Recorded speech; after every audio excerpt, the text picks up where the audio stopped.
Vamos a Números, capítulo 31. Chegando quase ao final da nossa exposição das partes mais significativas de Números.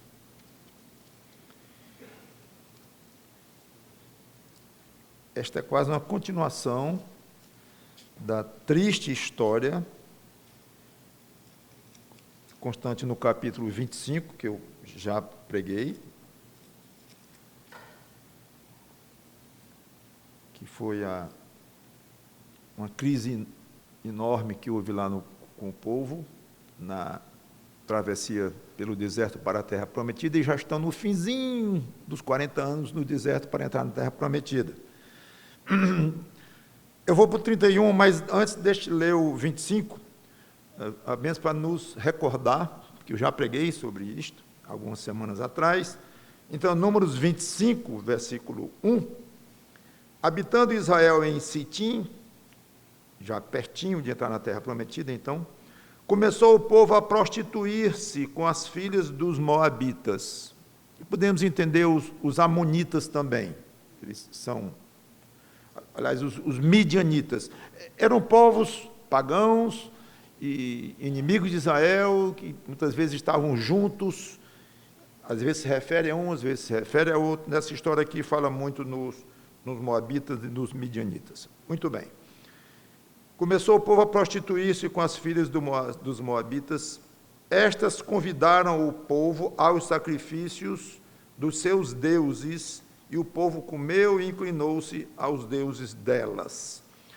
Aqui, lembra que eu falei que era muito comum no paganismo da época adoração a um deus pagão com muita imoralidade e com muita degeneração. Então, isso aqui significa que as filhas dos moabitas convidaram e seduziram, em outras palavras, os filhos de Israel para, juntamente com a adoração pagã, que já era extremamente ofensiva a Deus, mas o aspecto até do aspecto moral. Então, no versículo 16 a 18, ainda do 25, disse mais o Senhor a Moisés: afligireis os midianitas e os ferireis. Então, ficou essa pendência. Porque eles vos afligiram a vós outros, quando vos enganaram no caso de Peor e no caso de Cosbe, filha do príncipe dos midianitas, irmã deles, que foi morta no dia da praga, no caso de Peor. Recordando, Deus ficou extremamente ofendido com tudo aquilo e castigou duramente os próprios judeus. É importante lembrar isso à vista do que vamos ver hoje, que vai ser a vingança que Deus vai mandar Moisés providenciar junto aos midianitas. Então, Deus, antes de tudo, castigou duramente com praga, que matou milhares de judeus, como castigo. Então, ele disse, e vai chegar o momento de eu castigar quem levou os filhos de Israel a pecar desse jeito, e especialmente na parte espiritual. Essa história do 31 é aquele tipo de passagem que o pregador gostaria de passar por cima, porque é difícil, causa estranheza, mas é importante lembrar, e isso puxa pela nossa fé bastante, precisamos exercitar nossa fé e confiança em Deus quando lemos uma passagem dessa. Importante lembrar que Deus selecionou Israel para ser um povo santo, como ele é santo. Então, aos olhos de Deus, sempre, o maior perigo que Israel corria não era de ser derrotado em campos de batalha, de ser conquistado, dominado, de mortes entre eles. Não, o grande perigo de Israel, sempre, aos olhos de Deus, foi se contaminar pela idolatria, por qualquer coisa que afastasse o povo da adoração de Deus.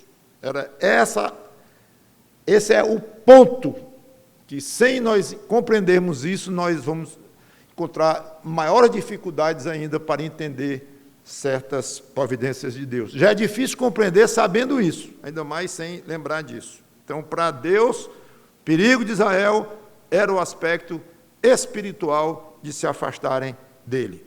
Deus era rigorosíssimo com o próprio Israel, como estou lembrando lá no caso de Peor, do capítulo 25, que Deus castigou milhares com pragas, mandou enforcar os líderes, e foi duríssimo contra o próprio povo dele. É bom lembrar isso. E também duro com quem levava Israel a pecar. Versículos 1 a 12. Números 31, de 1 a 12. Disse o Senhor a Moisés: vinga os filhos de Israel dos midianitas, depois serás recolhido ao teu povo. Moisés iria morrer, já falei disso também, Deus já tinha avisado que Moisés iria morrer breve.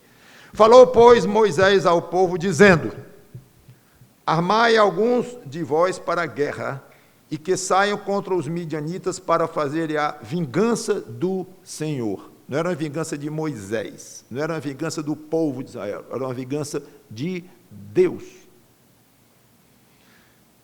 1000 homens de cada tribo, entre todas as tribos de Israel, enviareis à guerra. Assim, dos milhares de Israel, foram dados 1000 de cada tribo, 12.000 ao todo armados para a guerra. Mandou-os Moisés à guerra, de cada tribo 1000, a estes e a Finéias, filho do sacerdote Eleazar, o qual levava consigo os utensílios sagrados, a saber, as trombetas para o toque de rebate. Isso aqui é um detalhe importantíssimo para ver o aspecto espiritual desta guerra. Pelejaram contra os midianitas, como o Senhor ordenara a Moisés, e mataram todo homem feito. Mataram, além dos que já haviam sido mortos, os reis dos midianitas, Evi, Requém, Zu, e Reba, 5 reis dos midianitas. Também Balaão, filho de Beor, mataram a espada. Olha só, Balaão aqui, não vou mais falar dele, que já falei demais, várias pregações só sobre este homem.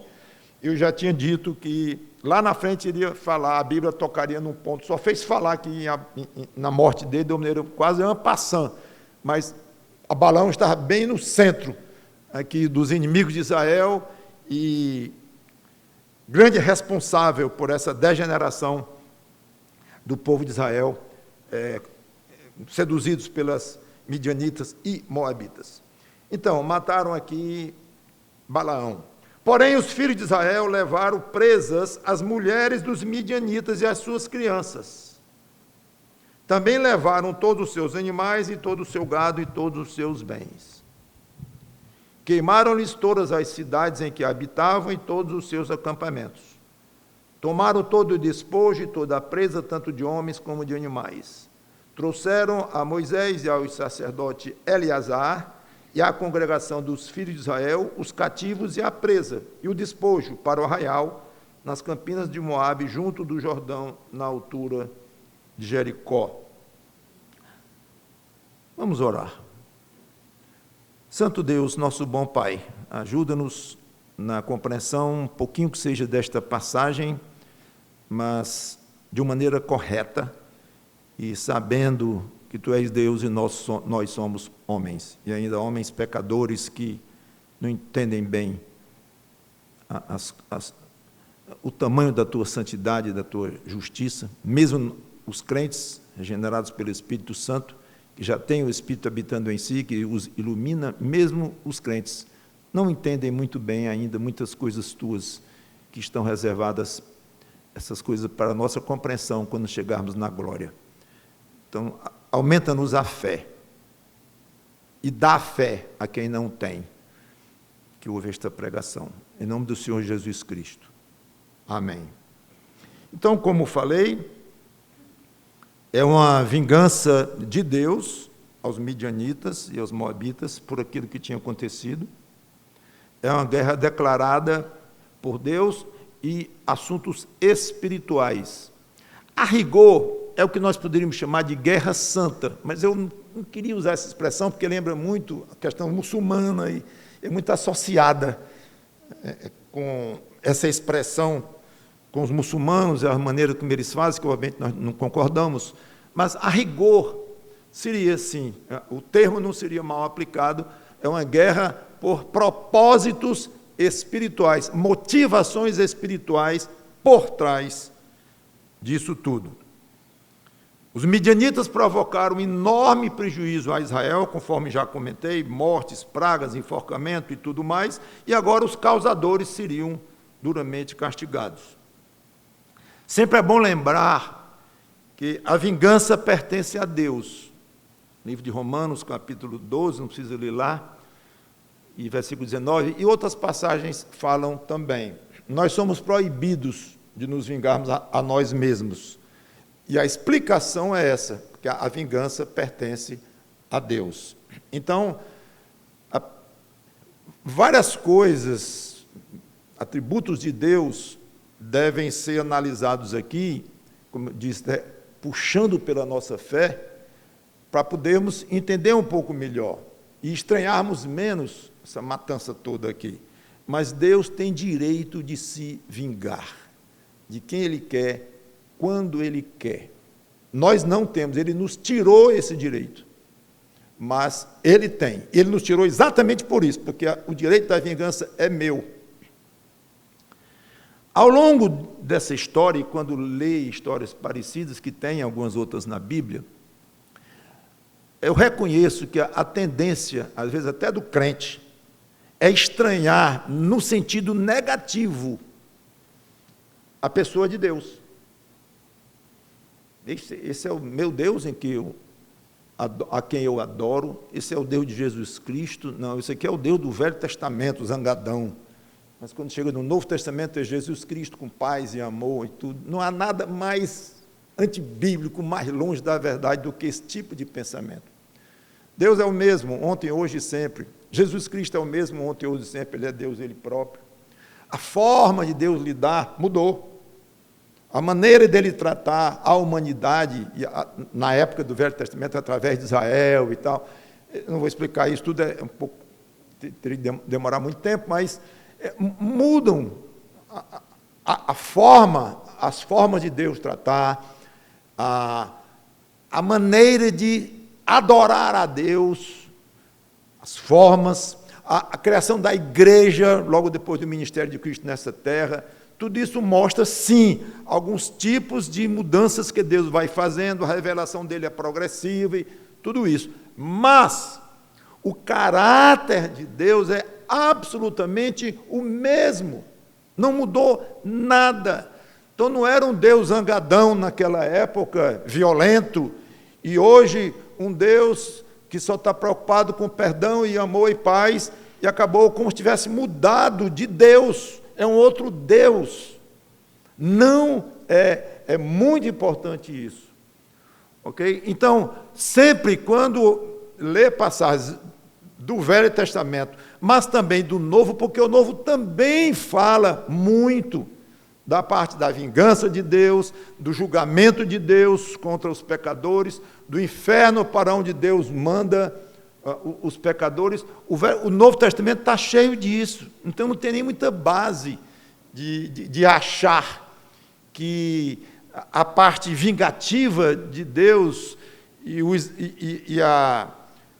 exercício do poder dele de vingança, a justiça dele sendo cobrada e tudo, isso não está ausente do Novo Testamento de jeito nenhum.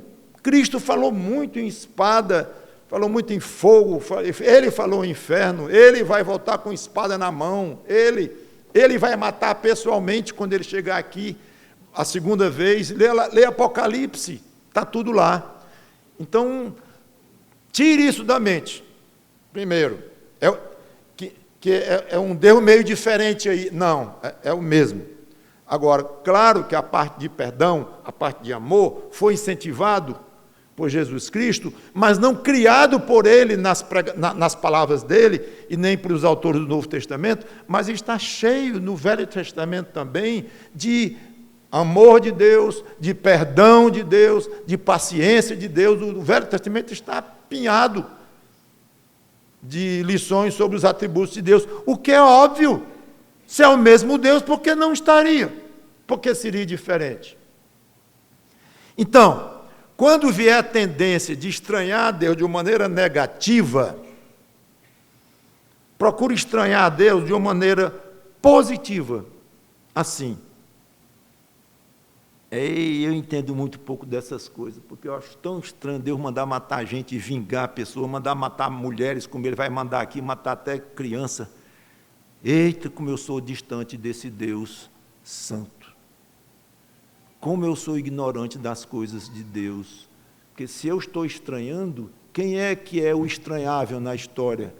Quem é que é digno de estranhamento na história? Deus? Mas tudo que o diabo quer é que você estranhe Deus. Você questione a Deus, os atributos dele.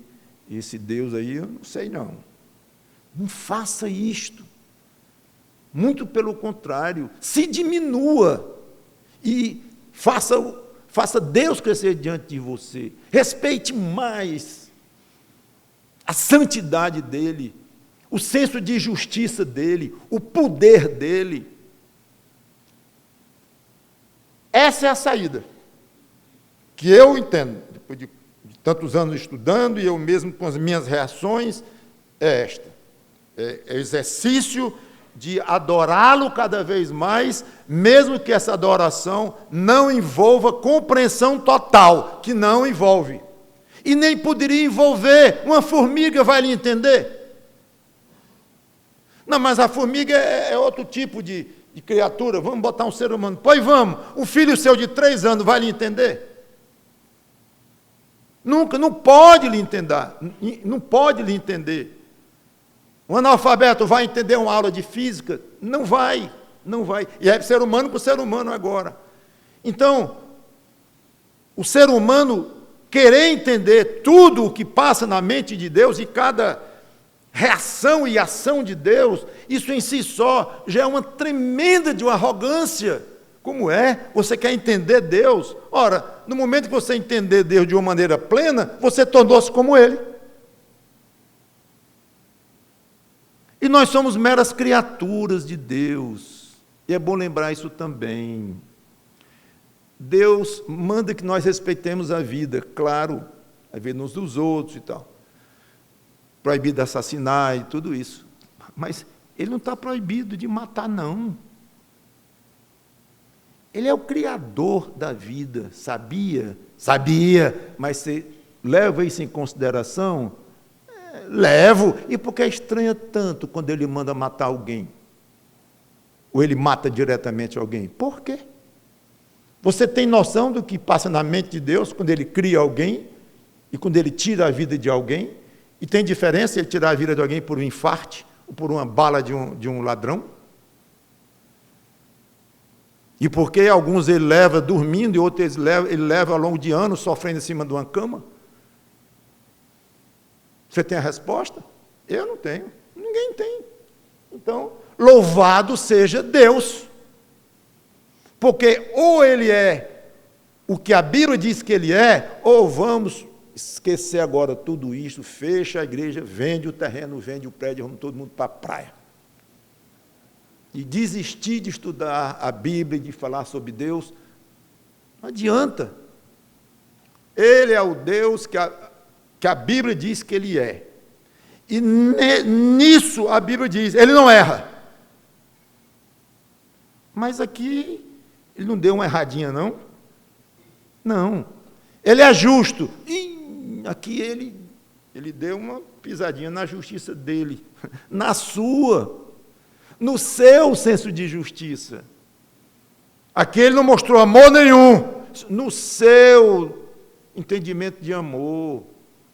E você, desculpe, eu próprio, nós somos gênios, não somos, aos nossos próprios olhos? Gênios, entendemos as coisas e queremos. Você não entende você próprio, não entende seu filho pequeno, seu filho grande, você não entende seu pai, sua mãe, totalmente. Você, como é que papai faz um negócio desse? Pois é, estranha o amigo, a amiga, estranha a mulher. Você está casado há 40 anos, 50 anos, estranha o marido, estranha. Ora, e quer entender Deus e julgar Deus? Desse jeito eu vou passar a pregação, preparando vocês para a pregação, quando chegar na hora H, acabou o tempo e fim.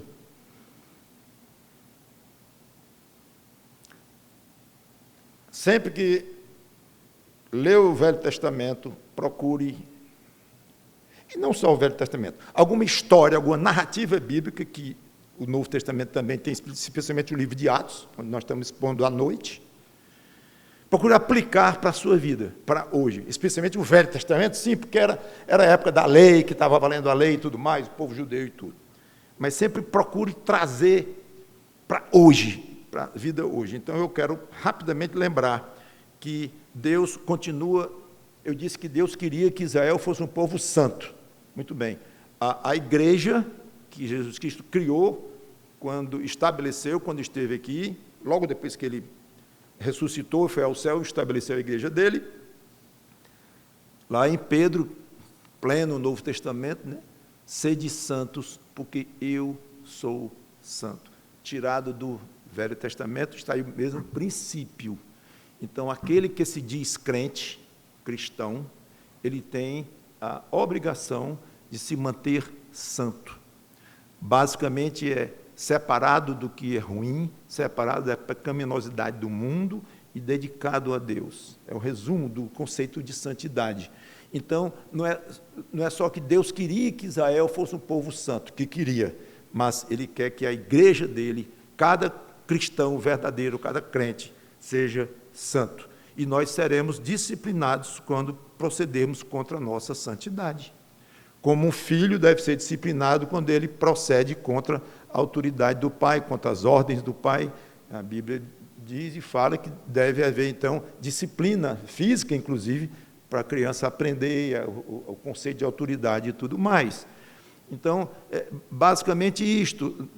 O crente é o filho de Deus pela fé em Jesus Cristo, e quando esse crente peca, ou seja, ele fere a santidade dele próprio, que ele foi tornado santo pelo Espírito Santo que habita nele, quando ele peca, ele é disciplinado, como um pai disciplina um filho. E todo pai que disciplina um filho é em amor. A Bíblia diz que o pai que não disciplina o filho nem ama o filho, mas em amor disciplina o filho, mostra amor, mostra cuidado, porque prepara a criança para enfrentar o mundo, a vida dura como é aqui. Então, esse princípio, Deus aplica diretamente para a área espiritual. Ele é nosso Pai, nos ama, e pecou, você vai ser disciplinado. Nem sempre, às vezes Deus não disciplina, às vezes disciplina, mas a Bíblia previne. Fugiu da ordem de ser santo, então, provavelmente você será disciplinado. Eu não vou ler também, mas a Bíblia diz lá em 1 Coríntios 3, Novo Testamento, que quem prejudica um crente vai ser vingado por Deus. Tem isso na Bíblia, pastor? Tem. 1 Coríntios 3, 16 e 17. Nós somos habitação do Espírito Santo, templo do Espírito Santo, e quem destruir, e destruir ali o sentido do verbo grego é estragar. Quem estragar um crente, prejudicar, ele vai ser vingado por Deus. Não sei exatamente como, a forma, mas está lá, no mesmo princípio de que as mulheres midianitas estragaram os filhos de Israel, ou pelo menos naquele contexto ali, foram responsáveis diretas por um grande tropeço, serão vingadas agora.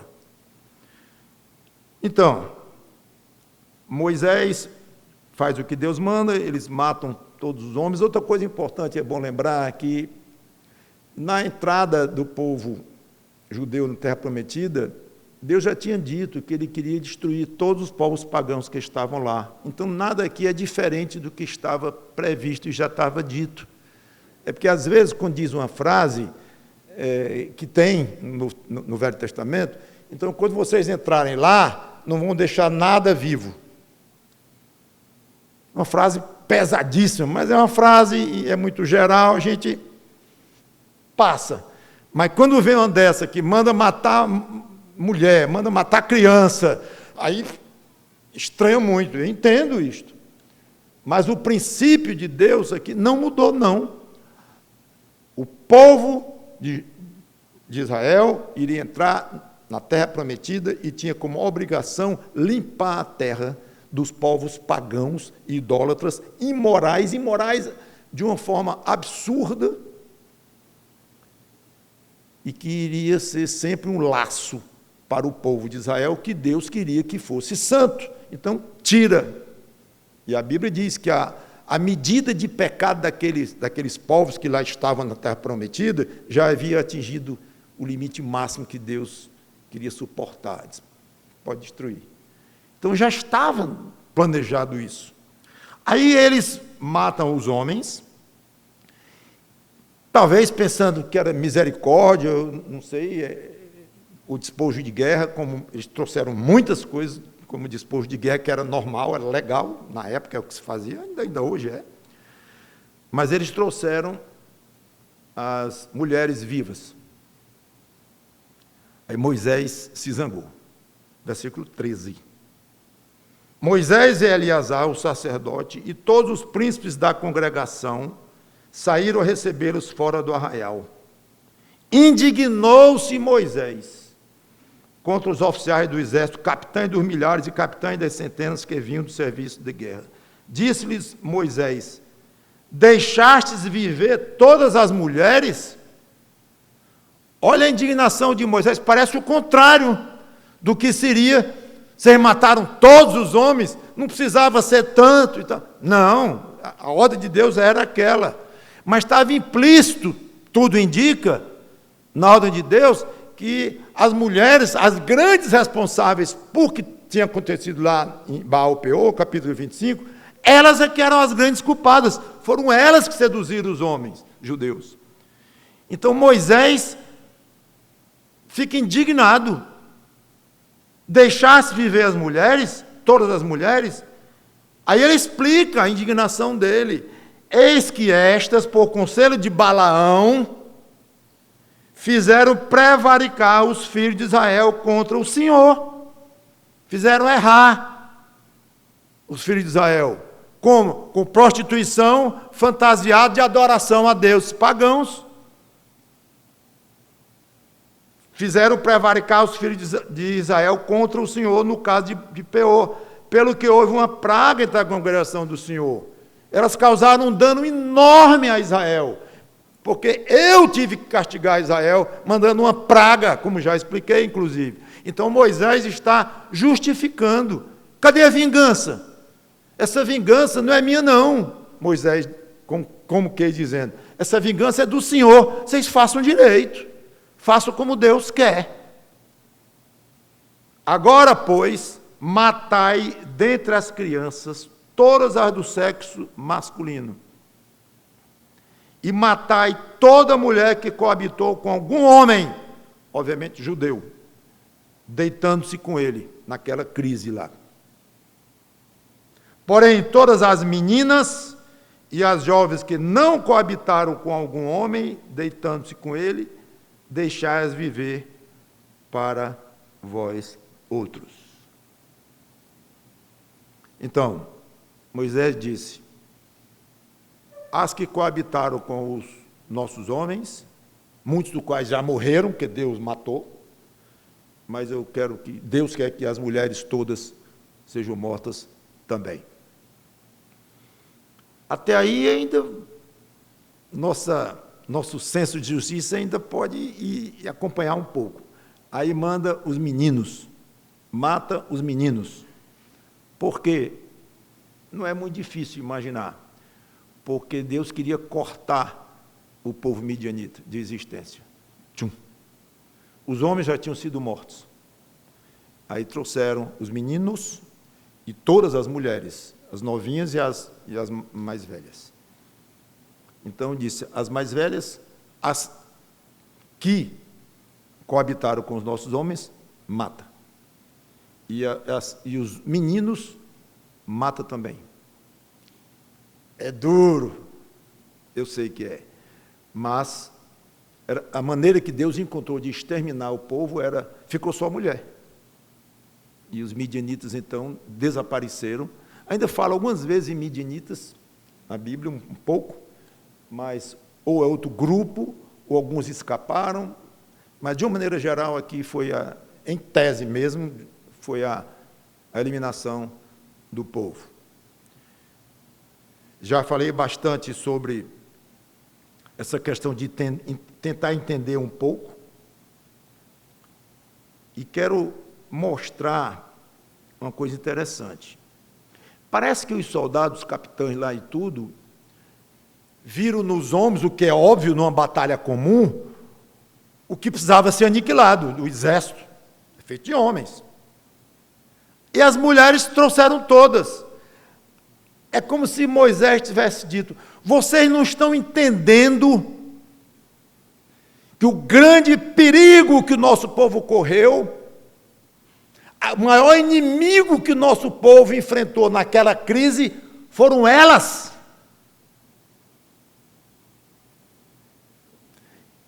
E mulher não tem muita cara de ser inimiga, inimigo de alguém, ou perigoso. Perigoso é um guerreiro. Mas mulher, como Deus vê o espiritual, e foi elas que seduziram os homens para se afastar de Deus, ou seja, no ponto nevrálgico da preocupação de Deus com o povo, que era a santidade, aos olhos de Deus, os maiores inimigos de Israel naquele momento ali, ou melhor dizendo, naquela ocasião recentíssima, eram as mulheres. Fica, eu acho, uma lição para nós. Deus continua interessado, eu já disse, no Novo Testamento, na nossa santidade. Nós crentes, não mais com relação ao povo de Israel, que ainda já está lá em Israel, ainda vai ser restaurado e tal e tal. Mas hoje é para os crentes, que deve ser santo. O maior inimigo de um crente é quem ameaça a santidade deste crente. Não é o assaltante lá que lhe espera no escuro para lhe roubar. Não é um ditador que manda prender todo mundo e manda matar e coisa desse tipo. Não é. E poucos crentes percebem esta verdade crucial, básica. Não, mulher não é inimigo. De fato, elas não usaram armas, elas usaram o corpo, o charme, a beleza, para seduzir os homens de Israel. Ali estava o perigo. Então, hoje, aonde está o perigo real para o crente? Cada um esteja atento, cada um esteja tentando observar, orando a Deus por sabedoria e dizer: ali está o inimigo meu. Ele tentou me afastar de Cristo, está me convidando para algumas coisas que não é a favor da minha santidade, vai contra a minha santidade. Aquele convite não foi bom. Até que eu aceitei, eu nem desconfiei na época, mas já veio um segundo convite, esse um pouco mais pesado. Pá! Alarme, alarme, alarme, alarme. Ali está um grande inimigo. Aí vem o empresário e o outro pega e vamos corromper o governador, sei lá quem for, vamos dar isso, vamos... O perigo, olha a honestidade, olha os direitos do cidadão, aí vem o aspecto sexual, vem o aspecto moral, vem... Tu não mente, não? A vida é muito mais complicada para quem não mente, rapaz, custa, é o amigo da faculdade, é o colega de trabalho, custa dizer que estava doente, acabou. Vai dizer a verdade, está aí, acabou sendo suspenso. Acabou sendo demitido, sei lá, vai dizer a verdade. Inimigo, inimigo, inimigo, alarme piscando, esse é o seu inimigo. Pode ser sua mulher, sua namorada, seu noivo, sua noiva, seu chefe, seu empregado, seu vizinho, seu inimigo em termos mesmo físicos, ou declaradamente inimigo que não gosta de você, não importa, ou pode ser o seu melhor amigo, não importa, ali pode estar o seu grande inimigo. E você acha que o pastor vai ficar lhe dizendo o tempo todo? Ele nem sabe a sua vida, os detalhes, as suas fraquezas espirituais, seus pontos fracos. É na área sexual, é na área moral, é na área de dizer a verdade, é na hora de ser correto nas suas transações, nos seus impostos. Sei. O pobre do pastor já tem os dele, né? Os inimigos dele, que não são poucos. E eu não estou falando nem aqui do grande inimigo diabo, Satanás e seus demônios. Estou falando de inimigos humanos, sim, usados pelo diabo, ministros do diabo, sim. Mas pessoas que, querendo ou não, tendem a derrubar um crente. Como é derrubar? Aquele perca a salvação e vai para o inferno. Não, o crente não vai perder a salvação, ele está salvo, absolutamente garantido. Eu estou falando da santidade dele e da utilidade dele como um servo de Cristo. Ele perde a utilidade. Um santo em pecado, pecando, ele, além de ser disciplinado por Deus, ele perde a utilidade. E às vezes Deus mata e leva, venha para casa. Quer ver um exemplo de matar? Ceia. 1 Coríntios 11 diz que, na época lá em Corinto, alguns participavam da ceia de uma maneira indigna e Deus matou. Muitos doentes e outros morreram. Deus matou. Venha, né? Não quero mais aí não. Tem crentes que a gente vê novos e que tem tudo para desenvolver e tudo, mas andam numa vida meio assim, insistindo numa vida afastada de Deus, aí Deus, pá! Eu não sou daqueles que ficam explicando cada coisa que acontece no mundo, na vida de alguém, como é uma atitude de Deus por causa daquilo outro. Não. Em princípio, sim, porque um passarinho não cai do céu sem Deus ter mandado, como Jesus Cristo disse. Então, podemos dizer que cada coisa sua, uma dor de cabeça, vem de Deus, sim. Mas explicar, nessa dor de cabeça, por causa disso, ele não está ficando bom daquela doença, por isso, aí nós não podemos dizer. Mas algumas vezes fica muito sugestivo, que Deus botou a mão em cima de um crente. Então, meu irmão, minha irmã em Cristo, muito cuidado com os inimigos ocultos, disfarçados de amigos, de cônjuges, de filhos, de pais, e que podem prejudicar tremendamente a sua vida em Cristo. Depois eu continuo essa história, e se alguém não tem Cristo, comece a aprender, de uma maneira talvez difícil, o caráter de Deus. Esse é o caráter de Deus. É um Deus justo, santo. Aliás, e aqui eu encerro, eu penso que o principal motivo de nós nos chocarmos com essas coisas de Deus, algumas dessas coisas de Deus, é que nós não somos santos o suficiente para entendermos o que é a santidade de Deus. Se você entendesse o que é a santidade de Deus e o que Ele preza pela própria santidade e pela santidade dos seus filhos, você estranharia muito menos, e dizendo o contrário, não estranharia coisa nenhuma. Você acharia espetacular cada atitude de Deus. Se você fosse mais santo, nós, do que nós somos, mais dedicados às coisas de Deus, se você fosse mais justo do que você é, se você tivesse a justiça de Deus dentro de você, você iria entender muito mais. Então, tome Deus como padrão e procure se adaptar, não o contrário.